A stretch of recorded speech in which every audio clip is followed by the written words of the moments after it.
and welcome to the Pinstripe Post. My name is Ryan Sampson. Today is Monday, May 13th, but you know the star of the show, Joel Sherman. Joel, how you doing, man? I'm doing great, Ryan. MLB Network, got a couple of shows today. Got the podcast later with John Heyman. I used to work for a newspaper. That was great. We have evolved in our business, and we appreciate you as always for just doing this with us. And we want to talk obviously about the Yankees. They took 2 out of 3 against the Houston Astros, and then they win the weekend series against Tampa Bay Rays. So we're almost at that quarter point here, part of the season here, Joel. And there's some questions to ask about this Yankees roster. It's very nitpicky considering they have a league-leading 27 wins, right? So, like, how do we break down this team? The questions and the items that I want to ask you is at this point in the season, what are the most important things you would want to address with this Yankees team from what you've seen in the quarter point of the season? So, yeah, it's 12 games over 500. And I always try to have perspective. I think the season started March 28th. If on March 27th, I would have said, Yankees will play the first quarter season for sure without Cole. What is acceptable for you? Is 27-15, second best record in the American League, 12 over 500, acceptable? You, Brian Cashman, Aaron Boone would go, where do we sign up for that? Mm-hmm. So I think that is the kind of good news. I think it's a little bit foolhardy to think your team will ever be healthy, because when one guy comes back, you inevitably lose another. But if I were going to try to be encouraged about where the Yankees are, they're 27-15. I think they're a little wobbly in the bullpen. They should get Tommy Kahnle back in the next week or so. I think they're a little wobbly on their bench. Well, if they ever get LeMahieu back at third base, then suddenly Berti and Cabrera are both guys who become bench guys. That's two pretty good bench guys. Versatile speed in Cabrera's situation, switch hitter who's better from the left side, Berti from the right side. So you have that. You've got nothing from Gleyber Torres. I don't believe that will be true over the last 3 quarters of the season. He's in his prime. He's a very, very good hitter. Austin Wells' numbers are not good, but I keep looking at 13 walks and 10 strikeouts and thinking he has good at bats, and they're going to get more offensively while the defense from their catching has been superb this year. I'm burying the lead. They will get Cole back probably in the next month, by about the middle of June. He was the best pitcher in the sport last year. So right now, their starting pitching has done remarkable. There's underlying stuff that's concerning on walk rates, Stroman, Cortez in particular. But through 42 games, through a quarter of a season, no Yankee starter has thrown fewer than 4 innings. And only twice all year have they given up more than 4 runs. So it means every day their starter has gone out there and given them a chance to win. And someplace in the not too distant future, they'll have to make a tough Jason Dominguez decision. Is he somebody, if he plays well on his rehab, do they bring him to the major leagues? If so, where does he play? Again, the Yankees will sign up for perfect health. It's like the Cole question, which is, hey, if everyone's healthy, who comes out of the rotation? Where does Aaron Boone and Brian Cashman sign up for that? They'll make the decision then. And I think someplace further off in the future, perhaps, I know he had a setback, Lou Trevino and Scott Efros, perhaps, because I do think the bullpen is going to have to get addressed over the course of the season, both probably internally and externally. So the more answers they got. So I think the positive thing is, injuries undermined them last year. They fell apart. The freakish injuries to Judge and Rizzo in particular really undermined them. They've played a quarter of a season without the best pitcher in the American League. The first month with Aaron Judge looking the opposite of an MVP and getting nothing from Gleyber Torres, who I think would have been expected to be their second or third best hitter on this team. Probably the third best hitter, right behind Soto and Judge. Right. And here they are. So I think that they're doing what really good teams do, which is they're imperfect and they're somewhat injured, but they're finding a way in the way that last year's team did not. Absolutely. And you're seeing the performances of other guys that are key contributors now in Anthony Volpe, right? He's having a very good start to the season, most would say.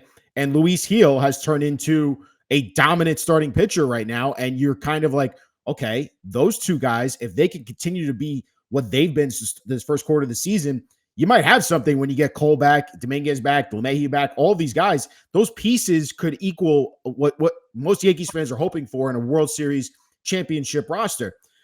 I want to move into our next thing, Joel. We're going to try a new segment here called Do Up. So right here, we're going to ask you to list 3 things for us. And I want to talk about invaluable Yankees because over the weekend, we saw the New York Knicks lose the 2 games in Indiana without OG Anunoby. And if you look at the record of OG Anunoby in the lineup with the Knicks, they win. When he's not in the lineup, they just don't win. Now, that's a very easy way to look at it for the Knicks. There's a lot that went wrong, other injuries, things like that. But you can't say how valuable or invaluable OG Anunoby is for that Knicks team. So when I look at this Yankees roster right now and what they've done in the quarter point of the season, if you were to give me 3 invaluable Yankees right now, Joel, who are they? So on one hand, I'm going to play the game, right? Because we're going to play the game. But I'll go back to what I said in the first part of this, which is good teams figure out how to win without people. I mean, ultimately, the OG Anunoby thing is like, if Brunson were out, that would hurt them a lot more than Anunoby. And if they had Randall and Mitchell Robinson and Bogdanovich, they'd probably overcome Anunoby better, right? So I don't think there's a singular thing there to turn this into a Nick podcast. Last year, you go look, the Dodgers lost every starting pitcher. The Rays lost every starting pitcher. Teams lost them.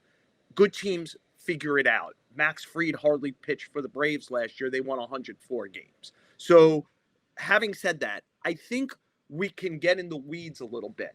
I think if we were kind of trying to get esoteric or be a good talk radio show here, we talk about, they can't.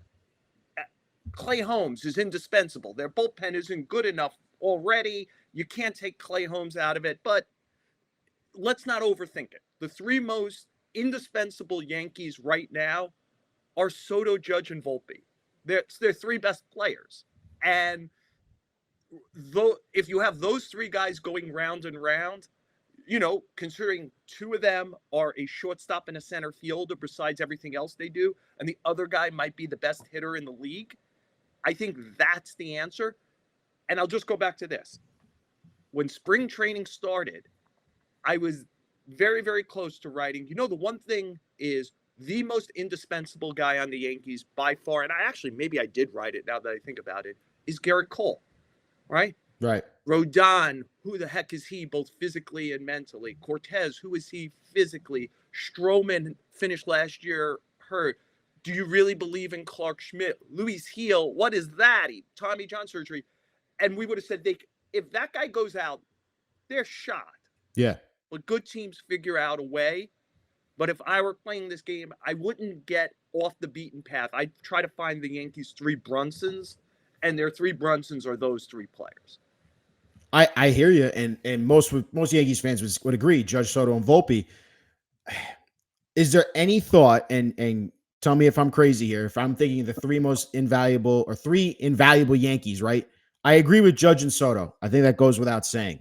That third part, though, could you make an argument for Luis Heel and just how dominant he has been to start this year, and the fact that he's taken that ball every 5th day and not just been like a 4 or 5 in your rotation. He's been an ace in the way he's performed and shut down opposing teams, and just how impressive he's been to be for this Yankees rotation to start the year. Because to your point, what you said in the first part of the show is we've gotten shaky starts from Stroman. We've gotten shaky starts from Cortez, but Luis Heel, he's just been dominant. And Clark Schmidt, for the first time, goes into the 6th inning this past weekend. But with Luis Heel, I know I can give him the ball every 5th day right now, and that guy's going to shut down that opposing team no matter what. Yeah, I don't want to kind of do that after 8 starts. It's been an impressive 8 starts to the point where let's do it like this, Ryan. I think he has a 2.51 ERA. He has the only guy qualified starter who has a lower batting average against than him is Dylan Cease. So he's number 2 in the major leagues. If I would have just told you those 2 things about Garrett Cole after 8 starts this year with no injury, you go, oh, he's in play for the Cy Young again, right? So the walk numbers are still too high on Heel overall. I think he leads among qualified starters in walk percentage. too high walk percentage. The everyday guys, in other words, the Yankees found Luis Gil. I'm not saying Clayton Beeter would be this or Cody Petite or whatever, but like this was not what was anticipated on March 28th. And I think that once every 5 days, they could have plugged somebody in who, even if they had a league average or slightly below league average numbers, they'd be okay as long as their three main men in the lineup were doing what they're doing, especially in the last few weeks for Judge. You know, Judge has played great now for about 3 weeks and look like that guy again. He's up to a high 800 OPS. He's among the league leaders in homers. It feels like he's on his way to a Judge season, which is generally, you know, a top 8 or so MVP year if he plays 130 plus games. So I just, you know, I get how valuable Hill's been. I actually think I would argue Holmes has been more valuable than Hill. I was going to ask you about him as well after this. And I would never underestimate what Jose Trevino brings to the team as far as being a pitch whisperer that the staff trusts to such a level. Kyle Higashioka told me something when I saw him in Arizona in Padres camp. He said, I asked about last year's team, and we did the obvious. Judge, Rizzo, whatever, he said, and he was the catcher, the primary catcher without it. He said, not having Jose around was a big loss of a security blanket for the whole staff. Even when he doesn't catch, he brings so much to the team about understanding the opposition, understanding the pitching staff. It's one of those subtle things where Trevino's value is, I think you have to be in their room to fully appreciate it. And again, I just don't want to overthink it with Trevino, Hill, and Holmes. You know, Soto's irreplaceable. Judge is irreplaceable. The backup shortstop is Birdie or Oswaldo Cabrera. You don't, if you're the Yankees, you don't want to start playing games without Volpe, whose offense again has spiked up over about the last 10 days. Right. So I get it. There's a whole chorus of guys when you're got the second best record in the league who have to play well also, but I wouldn't ignore the stars. I hear you, Joel. And would you agree about, so just to bring this comparison back to what we started this conversation, the OG Anunoby, right? Is there an OG Anunoby that you're looking at this Yankees team right now? That guy, I know you say Judge, Soto, Volpe.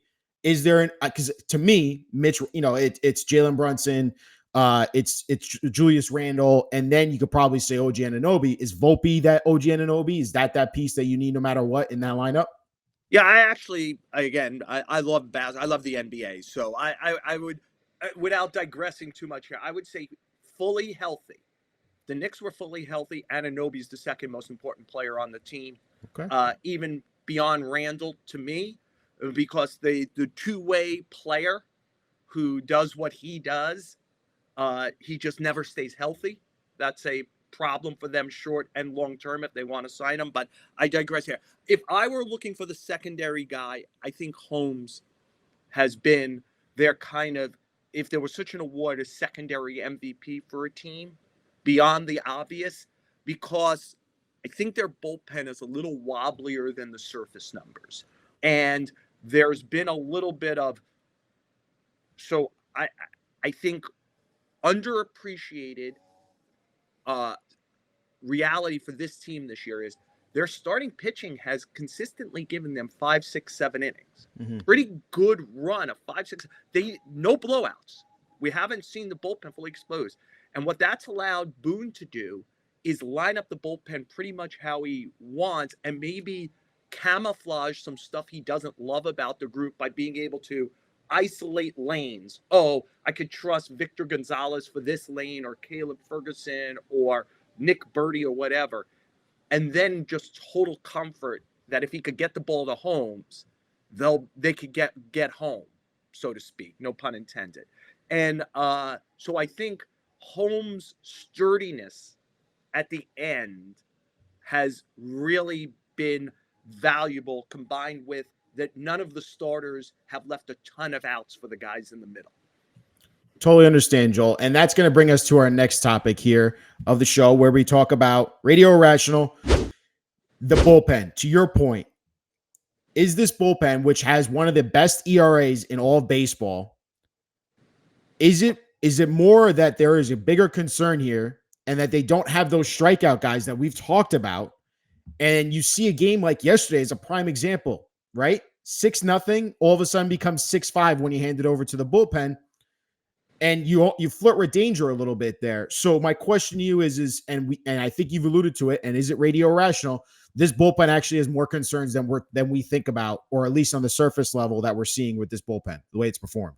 So I think it's really a good question, Ryan, because I think two things could be true here. Everything should be judged by comparison. Mm-hmm. It's a 30-team universe. And how many bullpens would you take over the Yankees? Probably not a ton, because they seem to do such a good job. Luke Weaver has been such a revelation and helpful to them, and Holmes has been so great in the end. But of course, the Yankees are designed to do more than just kind of be good. This is a $300 million payroll team. So I think the biggest concern is the two lefties they got from the Dodgers. Victor Gonzalez simply doesn't miss bats at all. And Caleb Ferguson is very combination walk homer susceptible. Having said that, I always tell people, go through the lefties in the sport. Like Wandy Peralta is somebody who I have great admiration for because I think he is so unflappable as a pitcher. And I always start with that as a quality, especially a relief pitcher. They're going to come in to tough spots. But he's not striking anybody out in San Diego, not in the way he was on the high end with the Yankees a couple of years ago. And lefties are hard to find, right? Brooks Raley just broke down with the Mets. Jake Diekman is a tightrope walk on everyone, again, because he doesn't throw it over the plate quite enough. You start thinking and looking at the bad teams. Can the Yankees trade for Jojo Romero from the Cardinals? Think about what I just said. Jojo Romero. I mean, that's the kind of player you're looking at. I do think Tommy Kahnle is not my cup of tea in general. I'm not sure that he'll handle big-time pressure, but he does two things this bullpen could really, really use. When he's right, he has a very high strikeout rate. I think he had the highest strikeout rate out of their bullpen last year when he was injured. And his changeup gives him a weapon against lefties to kind of maybe keep them out of the Gonzalez-Ferguson stuff in some of the higher leverage situations. So I think if he can get back and give them a run between now and the trade deadline when they could reassess again. And look, do they ever get Trevino and Efros back, who might help it more? Does Beater end up in their bullpen? Does Hill, if Cole gets healthy and everyone else stays healthy, does Hill, as a guy they might say, hey, I know we're not counting innings, but we also don't want to get to 160 or 170. So I think they have some internal ways to deal with this. And I would be shocked if this is the Yankee team in mid-July, which means a high-level contender, if Brian Cashman doesn't go out and get at least one, if not two relievers. He always seems to get a reliever, like you said, or even two, to your point. And they're guys that you really don't expect. Or sometimes, Brian Cashman, if he thinks that one piece can take him over the top, they will go after that big name reliever if he's available on the market. They've traded for Zach Britton. They've traded for David Robertson. They did Robertson and Kahnle in one trade in a year where they were good. They will. I mean, there's no certainties in life, but if this is the Yankees are going to trade for a relief pitcher. Totally, Joel. All right, let's bring in I do always encourage you and fans, it's not hard to go look at just who are the best lefty relievers. There's a lot fewer than them than you think, and even fewer on non-contenders who are likely to make the trade. They're really gold if you have one. I agree. And they're hard to find.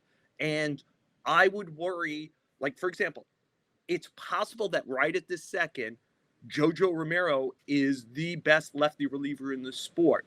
But he's Jojo Romero, which means that if he's been good for 2 months, he's probably going to be not that good for the next 4, so that he finishes like Jojo Romero, right? Yeah, I hear you. All small sample size theater. And I actually think what the Yankees have done well over the years is trade for somebody like Clay Holmes, where they believe heavily in the stuff and that they can clean it up to, hey, you're throwing a slider, don't throw a slider. Just throw your sweeper and your fastball, your changeup and your fast. They're really good at cleaning up relief pitching. So I wouldn't even know how to begin to break down that lefty group to say, because I'm not sitting with everybody's horizontal movement and vertical and knowing which pitches are not. But I would trust the Yankees to be able to identify it. Totally. And speaking of horizontal movement, let's bring in our PA, Tommy Hogan, so he can talk some Hogan analytics with us. What's up, Tommy? What's up, guys? I wanted to talk about the bullpen as well. And Joel, do you know which Yankees reliever not named Clay Holmes has the highest WAR this season? I would assume it's Luke Weaver. It is Luke Weaver. You passed the test. It is Luke Weaver. And I was wondering, when the Yankees traded Mike King for Juan Soto, it seemed like Jonathan Loaizaga was the guy that they wanted to have as the multi-inning bridge to Clay Holmes. And then when he got hurt, it seemed like it was going to be Ian Hamilton that filled that role. And he's been shaky. He hasn't looked like Ian Hamilton looked last year. Could Luke Weaver be that multi-inning reliever? He was the guy that lost the 5th starter to Luis Gil, moved to the bullpen as long reliever, and has climbed that ladder. Do you see him climbing that ladder even further? You know, he's very athletic, and he's one of those guys. I always keep an eye on relievers who go through a lot of teams or pitchers who go through a lot of teams, even when they're not having a ton of success, especially if they're going through the good teams, because I'm always, what are they seeing beneath the surface that we don't? And Luke Weaver was a guy who got chances with multiple teams, even though the results kept not being great. I mean, he was a key guy in a Paul Goldschmidt trade. So clearly there's a talent level there that is intriguing. And once more, the Yankees pitching group does an excellent job. I mean, you mentioned Ian Hamilton. He was bad with the White Sox. Clay Holmes was not good with the Pirates. Wandy Peralta had never been what he was for the Yankees until he got to the Yankees. Loaizaga is almost your OG Anunoby. He plays well whenever he plays. He just doesn't play enough. Yeah. Gets hurt a lot. And they just do a great job of cleaning up, especially relief pitchers. And let's say it, maybe pitchers in general, they've graduated because Clark Schmidt seems like he's up a grade or two. Luis Gil is a better version than we remember pre-Tommy John surgery. They've done a really, really good job with pitching. I would caution, if I was going to say about Jojo Romero, I want to be hesitant about taking 2 months of a sample when the sample is still probably 15 to 20 innings and expounding and expanding on it too much. That's all it's been for Luke Weaver. But even in those 3 outings late last season, I think he made 3 starts for them late last year, or maybe 3 relief, whatever it was. He was with them a little bit late last season. It was like, you clearly see the stuff. You clearly see the athleticism. You could believe in it a little bit. And maybe none of it lasts forever. Ian Hamilton was probably among the 10, 15 best relief pitchers in the sport last year. And it isn't working this year. Is that because the sample size was small enough last year where you got the best of him? And now, relief pitching is flammable and fungible. And, it's why guys like Holmes, who have now, is this his 4th year with the Yankees, where he's never been bad? You're like, where do we sign up to, have a guy out of the bullpen who's never bad? I have another pop quiz for you, Joel. Uh-oh. Do you know which Yankees qualified reliever not named Clay Holmes has the lowest ERA? The qualified reliever, so is qualified, give me what is qualified, how many innings? At least one. I believe they break it down into like a third of an inning per team's games, but it's like 10 innings. Did Marinaccio get to 10 innings? You passed the test again. It is Ron Marinaccio. Got you. You just looked at the baseball reference page. You must have. Just I haven't taken my eyes off of you. What is that? For the show. I can hardly turn my laptop on. You think I'm going to be able to do two things?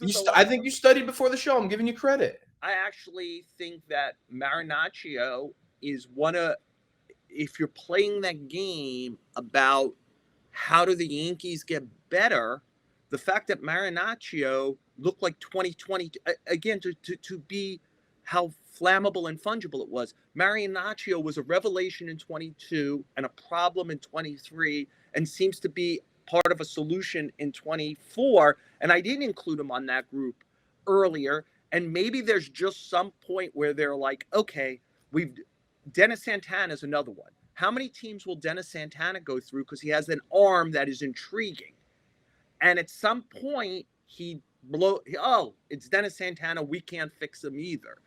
And maybe the Yankees reach a point with that. Aaron Boone liked Dennis Santana from the first time he lifted his arm in spring training. So it will probably be a while. And I think every team is trying to keep its depth, in a year where there's so many pitching injuries. But Marinaccio got back to looking valuable this year. So maybe Marinaccio, Canely, Trevino, Efros, maybe Clayton Beater at some point. They have some internal answers. It's all right-handed. I still think they're going to have to find a lefty they trust, if that even exists in the marketplace. Why don't they like Ron Marinaccio? Because we say he was down last year. He had an under 4 ERA. Like, it wasn't. Yeah, but there's times where there's the numbers and reality, and sometimes I think to watch him last year, you were not watching a successful relief pitcher last year, especially in leverage. Whereas the year before, he had been good. It's one of the things we're blessed with is we have data at a level we've never had it before. I wouldn't ignore the eye test, and the eye test last year it's a 4 ERA, but he's giving up everybody else's runs. Sure, but like they seem to play the option game with him, where like we say the bullpen is the weak spot of this team right now, and if you go through the bullpen, you probably would take him over half of the guys. Like, it seems like they have the solution in house, but they want to keep use that option. Right now they're a successful team that wants to keep depth.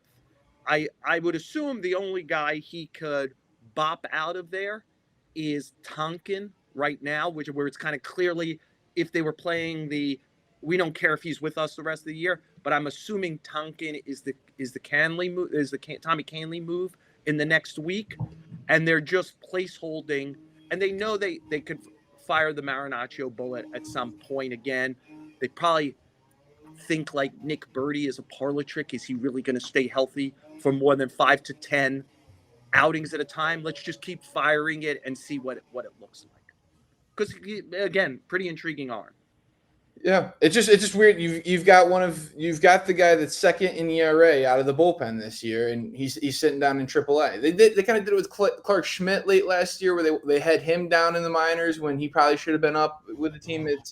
They seem to not like Marinaccio, or just play that option game with him when he could be used and needed. I'll say this, Tommy: if their biggest problem all year is whether to put Marinaccio on the roster or not, sign me up. I'm going to go over 98 wins for the Yankees. Love it. Thanks, Tommy. No problem. All right, Joel. It's time for the show for your Joel's Notebook. And we know you have your docuseries, Bronx Zoo, about the 1990 season for the New York Yankees, coming out May 16th on Peacock. I want to ask you about this documentary. I know that you wrote this series in 2020 about this team, and you have so much knowledge about covering this team and from all that. I just want to ask you, from when the documentary has been produced, edited, and all that, is there anything that you've learned that you didn't even know about that team that you might have learned during that whole process of filming and making this whole thing come to life? So the shortest answer is no, because I had very little to do with filming. I sat on camera for an interview. I helped coordinate them to be able to sit down with a lot of the people who are talking heads in this. But ultimately, the relearning experience was 2020. the height of the pandemic, no games going on, and we're trying to figure out what to put in the newspaper. And I revisited this team with an 8-part series. It was the 1990 Yankees had the worst winning percentage of any Yankee team since they were first the Yankees. They were the Highlanders in 1912. They were the Yankees in 1913. 1913 was the last time they had a winning percentage as bad as the 90 team. And as awful as it was on the field, and it was awful, they were worse off the field. And the documentary goes into kind of all of this. And as part of essentially writing a book in 3 weeks for this 8-part series back then, I reread a year's worth of coverage, just to remind me of it. Yeah. I went through, especially my coverage. I was on the beat, just to be like, oh, how did that Dave Winfield trade go down again? How did they lose the game when Andy Hawkins pitched a no-hitter? How, Kevin Moss coming up, Don Mattingly getting hurt, Pascual Perez not showing up to spring training, et cetera, and of course Steinbrenner's suspension. So it was a re-education to remind me of that team that I covered. And what stood out the most, and we premiered this last week at the Paley Center, first episode, and then DJ Caruso, myself, and a couple of the producers did a Q&A.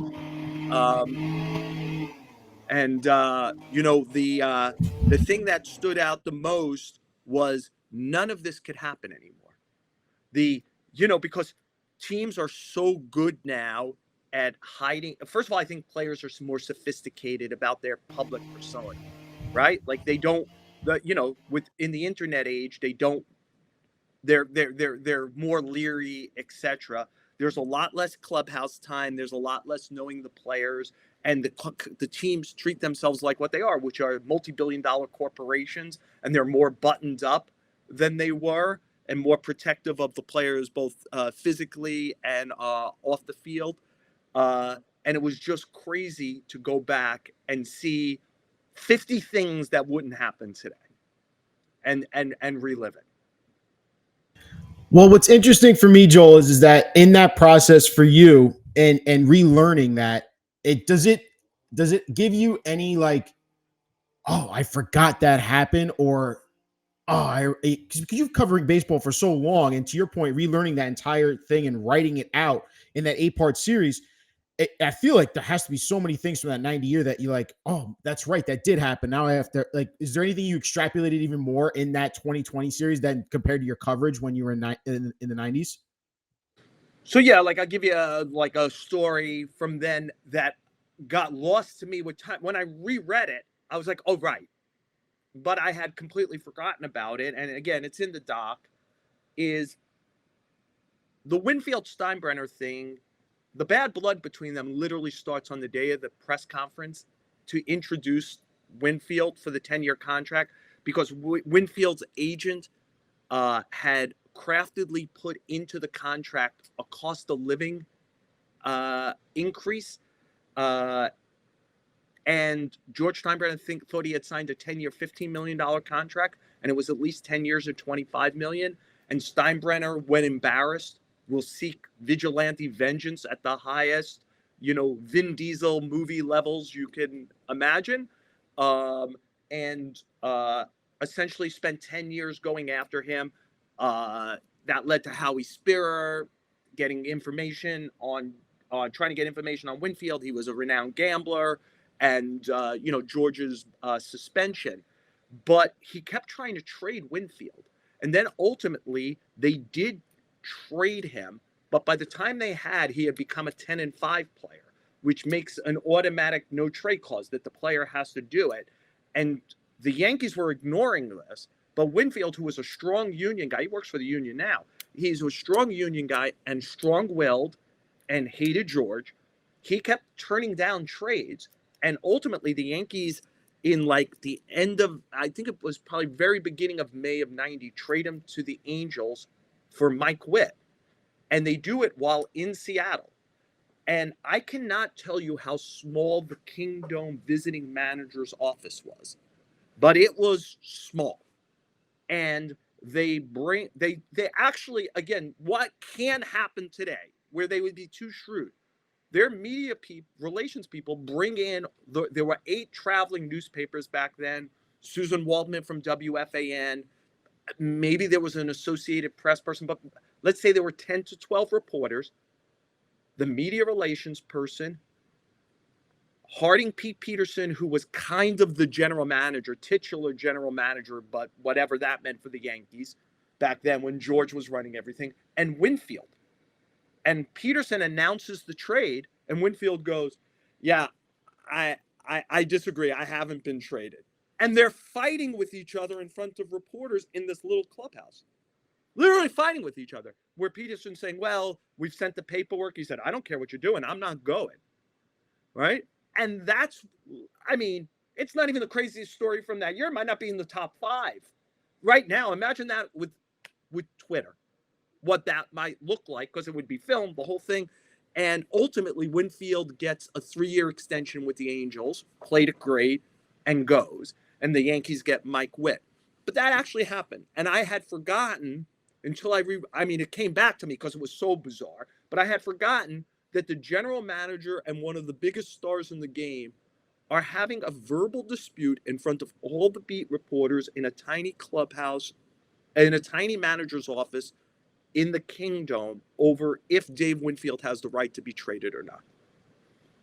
That's a wild story. Imagine seeing that play out. I mean, I know you're trying to write down as much as you can as you're seeing that, and just in real and time. No tape recorder. No one used a tape recorder. We're all doing hand notes. That's what I'm saying. Peterson says this. Winfield says that. Bucky Dent is hiding in the corner. The manager then, hoping not to be seen. The media relations guy is all but crying. I mean, covering baseball was more fun back then. Right? I'm sure it was, and I'm looking forward to watching this on Peacock starting May 16th. May 16th, all 3 episodes, 1 hour each, drop on Peacock. I'd love if I'll say to close it. I did an interview for this last week, some pre-interviewing for this with somebody who was reviewing it, and they asked me who do you hope watches this? And enough of an egomaniac, I said, I hope everyone.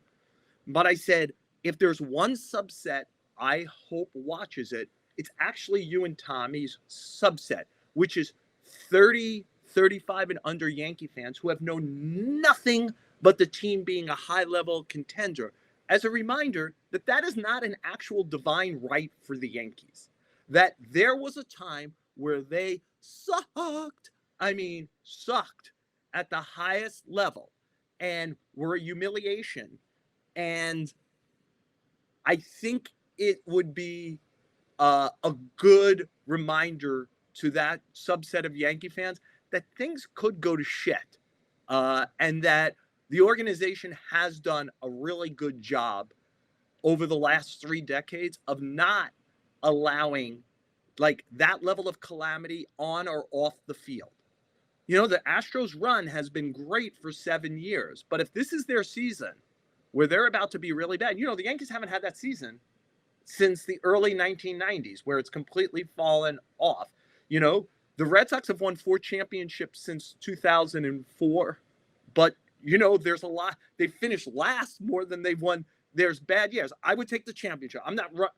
Give me championships. I'll finish last all the other years because I think championships are forever. But the fact that the Yankees have kept it on the rails, on the field and off the field for 30 plus years since then, it should be a reminder that the people in charge have done a generally very good job and that it isn't a certainty. I think that's what I'm looking forward to most, Joel, is to see that team that we really never grew up seeing, that dysfunction. And to your point, I think it's going to be a nice learning experience for Hogan and I to watch that. Joel, we appreciate you as always. We know how busy you are, especially this time of year. Thank you, man. And we're looking forward to speaking to you again next week, all about Yankees baseball again. Thank you. Thanks, Ryan. All the best.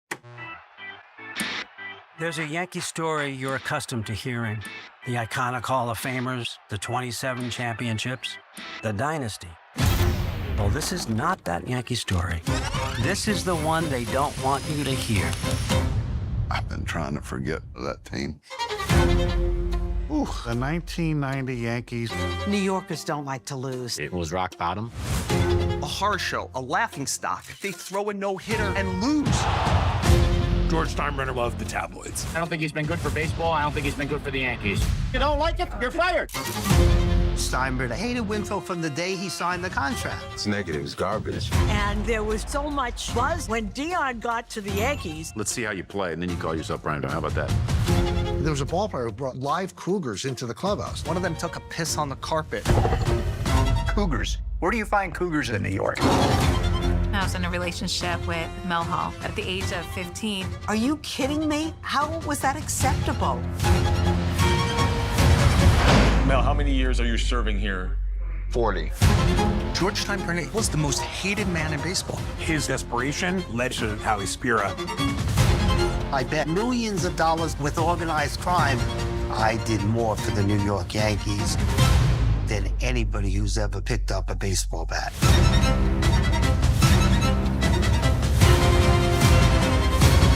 You know that a dynasty somehow rose from this debacle, but it was a long, bumpy road to get there. This is insane. It really was the Bronx Zoo.